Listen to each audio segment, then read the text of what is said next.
The Battle of Kadesh explained, 1274 BC. Egypt, power, misinformation, chariots, and one very angry pharaoh.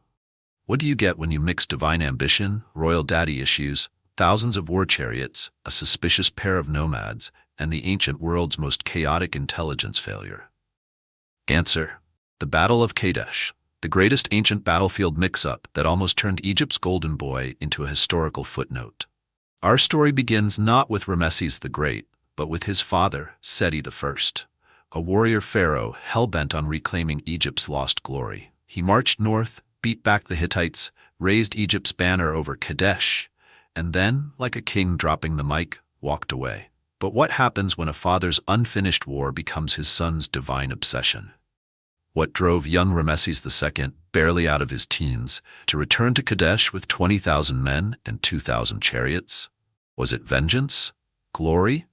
Or just an overconfident god-king with something to prove? And why did he believe two random nomads who swore the enemy had fled, without asking why they were so eager to help? How did a battlefield turn into a comedy of deception, panic, and divine tantrums? What made Ramesses pray to Ammon mid-battle like a pharaoh ordering takeout from the heavens? And what unexpected twist turned near defeat into a face-saving miracle? From Seti's ambitious campaign to Ramesses' dramatic comeback to Muwatalli's disastrous gamble, this isn't just the story of one of the largest chariot battles in history. It's a cautionary tale of misinformation, misplaced pride, and the ultimate PR spin of the Bronze Age. So buckle up, because what happened at Kadesh changed Egypt, the Hittites, and the future of the ancient world. All because one pharaoh had a point to prove, and nearly proved himself extinct. It was the early 13th century BC, and Egypt was flexing again. Enter Seti I, the pharaoh of the new kingdom of Egypt. Now Seti wasn't just your average pyramid-sitting sun-worshipping ruler. Oh no, this guy had ambition stitched into his linen robes. Born into the prestigious 19th dynasty, Seti was the son of Ramesses I, a man who rose from military general to pharaoh, a real from spearman to king type of story. Seti, whose name means he of Set, was devoted to the god of chaos and storms. Yes, that's Set. Coincidence? Not really. Seti was a storm of ambition, discipline, and military brilliance wrapped in gold and bronzed muscle. His upbringing? Military tents, sword drills, and war councils. He wasn't bred for silk and sandals. He was trained for the saddle and scimitar. Charismatic, intelligent, and maybe a little too keen on divine destiny, Seti had one glaring flaw. He loved a good fight. Fresh on the throne, Seti pulled a classic, let's make Egypt great again move. His target? The kingdom of Amurru, a semi-loyal buffer zone between Egypt and the growing threat of the Hittite Empire. These Hittites weren't your average hill tribe. They were an organized, iron-wielding, chariot-riding power with a taste for expansion. Seti raised thousands of soldiers, archers, charioteers, spearmen, and mercenaries, and thundered north like a desert storm. He swept through Canaan, capturing city after city like he was collecting Pokemon. Then came Kadesh, a glittering jewel and a symbolic thorn in Egypt's side. The Hittites tried to step in, but Seti wasn't having it. He crushed their advance in a swift and brutal display of military genius. Kadesh fell, Amurru bowed. Egypt's borders now stretched farther than they had in generations. And how did Seti celebrate? By marching triumphantly with his son, young Ramesses, into Kadesh like conquering gods. But here's the twist. After this spectacular campaign, Seti left. Yes, he withdrew the bulk of his army and left behind only minor garrisons. Basically the ancient version of, you guys hold the fort, I'm out. Why? Possibly due to logistics, unrest back home, or the ancient Egyptian equivalent of budget cuts. Predictably, the Hittites came back like angry hornets. Amurru, Kadesh, and Canaan slipped from Egypt's grasp once again. Not long after Seti died, likely in his 40s, he left behind an empire stretched thin, a throne still warm, and a son with divine sandals to fill. Ramesses II, the young prince, was no guaranteed legend. In fact, many doubted if the boy, more used to gold-plated chariots than war, could handle the chaos his father left behind. But underestimate a Ramesses at your peril. In 1275 BC, Ramesses II launched his first campaign into Syria, determined to reclaim his father's lost glories. He stomped through Canaan, re-establishing Egyptian dominance and making Amurru sweat profusely enough to switch sides and submit to Egypt again. Egypt's borders were once more drawn with Seti's old ink, except for one, Kadesh. It remained firmly in Hittite hands, like a royal insult etched in stone. Ramesses would not stand for this. So in 1274 BC, the pharaoh began preparations for the biggest flex of his life, the Battle of Kadesh. Meanwhile, in the frosty halls of the Hittite Empire, King Muwatalli II was watching Egypt's moves with the same calm paranoia as a cat spotting a cucumber. He had just moved his capital from Hattusa to Tarhuntassa, likely to focus more directly on the Syrian frontier. Strategic? Definitely. Suspicious? Also yes. Muwatalli had been dealing with his own neighborhood problems, pesky neighbors like Arzawa and Asuwa who wouldn't stop rebelling. But when Ramesses began marching, the king knew he had to act. And act he did. He raised a massive army from all corners of his empire. Anatolians, Luwians, Syrians, and local chieftains all rallied behind the Hittite banner. The storm clouds were gathering. It was late May, 1274 BC. The sun scorched the ancient lands, the Nile had long been left behind, and Ramesses II, pharaoh of Egypt, god-king, and part-time chariot enthusiast, was on a mission. His destination, the city of Kadesh, a stubborn little stronghold nestled along the Orontes River and occupied by his longtime frenemies, the Hittites. Now, as Ramesses marched with his beloved Amun division, he received a gift from the gods. Or so he thought. 2 Shasu nomads, dusty, suspicious, and conveniently full of insider knowledge. They claimed that the Hittite king, Muwatalli II, had totally chickened out. Yup, packed up his army and fled north near Aleppo, fearing the might of Egypt.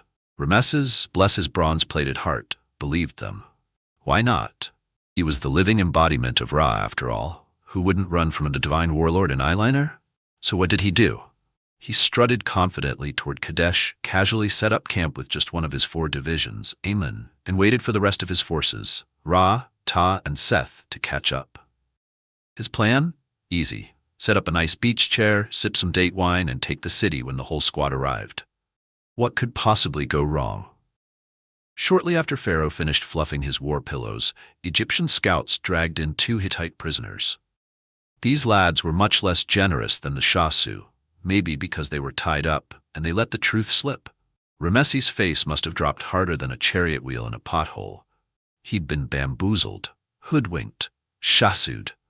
The Hittites had pulled off a masterclass in battlefield deception, and now Egypt's god-king was caught with his sandals down and only a fraction of his army nearby. While Ramesses sent his vizier into overdrive to call the other divisions north, Muwatalli decided to crash the party early.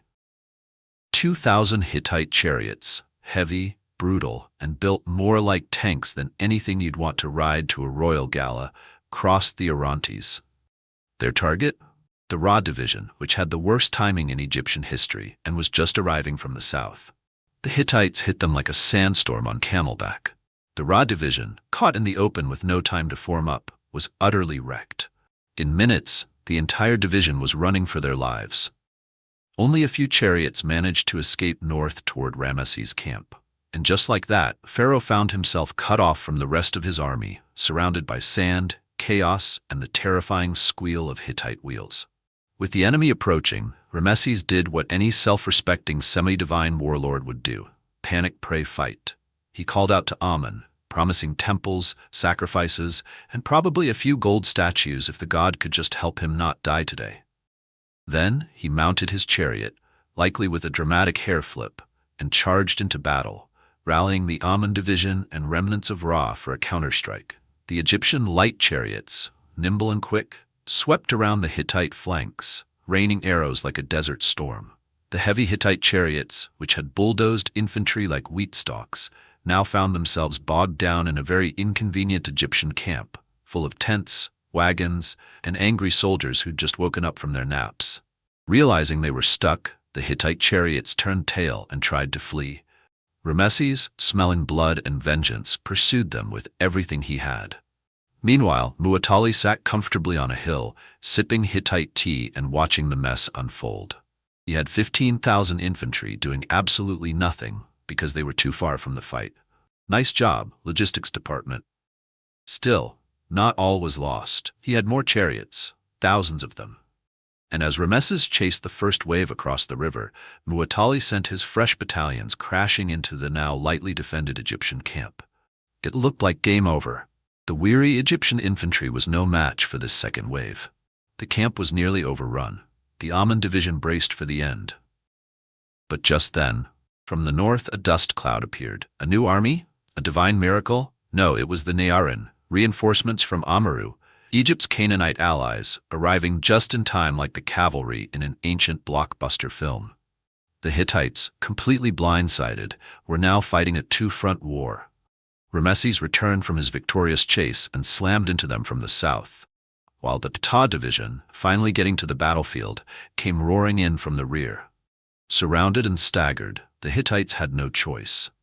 Their soldiers abandoned their mighty chariots and ran, diving into the Orontes River like it was the last pool on earth.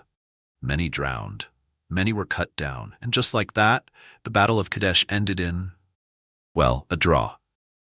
Ramesses claimed victory, of course. He even had temple walls inscribed with heroic poems, portraying himself as the savior of Egypt, standing alone against thousands. The Hittites also claimed victory, arguing that they stopped the Egyptian advance and kept Kadesh. And in fairness, they did. The city remained in Hittite hands. But the truth? It was a messy, blood-soaked tie, with enough drama, betrayal, action, and divine panic to fill a whole season of ancient Egyptian Game of Thrones. Years later, both empires were exhausted. They signed the first known peace treaty in history, 1259 BC, swearing to support each other against enemies and rebellious nobles. But behind the shiny diplomatic smiles was a bitter reality. Neither kingdom would ever be the same. Egypt and the Hittites slowly declined, their gods quieted, and their bronze glory faded into dust. Still, the Battle of Kadesh lived on, not just as a turning point in ancient warfare, but as a lesson. Never trust a Shasu nomad, and always check where the enemy really is before you unpack your war tent.